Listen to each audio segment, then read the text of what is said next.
motivational speaker and author of 1 lakh plus books on motivation. We have had the opportunity to have workshops with Sir as a team, as well as our students have had interactions with Sir, and we would really love to hear from you today, Sir. Venu, sir, please.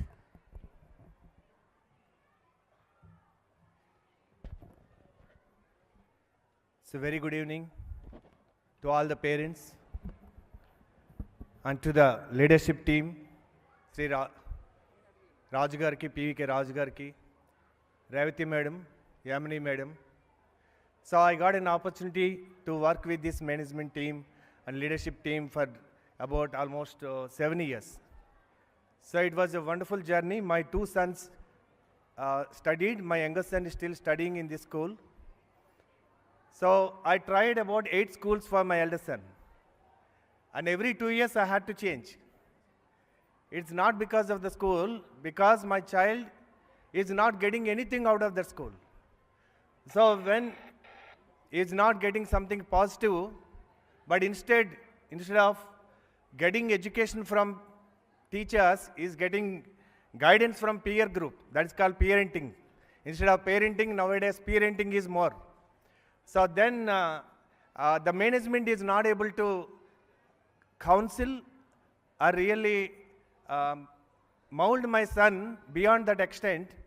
When teachers can't handle my son, then obviously parents cannot handle. Because as parents we are not trained.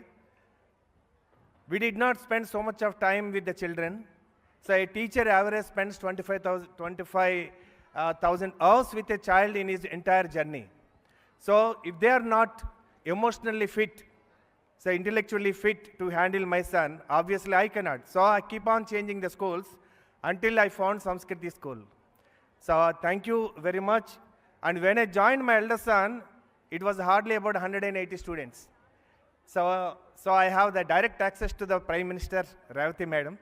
So without appointment, we used to talk to her. And we became friends. And in fact, when the school growing, and I've seen that because I'm a media personality, so when I talked to her once, then I understood that she is an asset to the nation because she has such a vision what our national leaders did not have that time. Whatever her vision, it came after 1 decade in the policy, a national education policy. And she is also a advisor to CBSE, and her advice is taken to the national boards now. So I have seen her such a visionary, and then I thought I can introduce to one channel. Later, every channel wanted her, and finally, today, the institution has grown, and it is touching many people because the foundation was so strong. And it is always, we know that, and if we can't give the best foundation to our children, teaching ethics, teaching values in the college time or grown-up age is not possible. Today, there is a crisis in the society that teenage parenting became a challenge. Neither teachers, nor school, nor parents can handle. That too, post-COVID, people have given up because it is in the hands of their mobile, hands of their internet. So, because our children are good, so our country is growing. Because next 25 years, last 75 years of India independence, we all survived. But next 25 years, we are thriving. Next 1 decade, India is going to lead in every technological area because we know that our neighboring country is not so friendly to the world. So we are the largest population on the earth. Still we got the advantage of the demographics. Average age is still 28. This advantage is there for India for next 15 years. And artificial intelligence can disrupt, automation can disrupt. Only people with creativity can survive beyond this decade. So this school, every school call it as an extracurricular activity. I have seen in Sanskriti, the tradition is, there is no option to choose. It's not extracurricular activity. It is you have to expose to everything. As Howard Gardner says, that multiple intelligences, every child is a genius. But it is not according to your measurement. Because there are 10 intelligences. Logical intelligence, linguistic, musical, pictoric, interpersonal, intrapersonal, spiritual, natural. So out of these 10 intelligences, every child will possess 1 or 2 or 3 or 4. Whatever is dominant intelligence, their curiosity, they are exposed to every field, and my eldest son, Sumant, Sai Sumant, got an advantage. So, and that too, look at the magnanimity of the leadership here. So, he contested in an election for a head boy. So, he lost the election for 6 votes. She was surprised. So, and then there are votes of students, votes of teaching staff and non-teaching staffs. Then they counted the votes of the students and he won. Then she said that the election purpose is to give a demonstration to the students that whosoever you want to elect will become your leader. That is democracy. So they will confuse. We all want Sumantanna, but why did he not elect?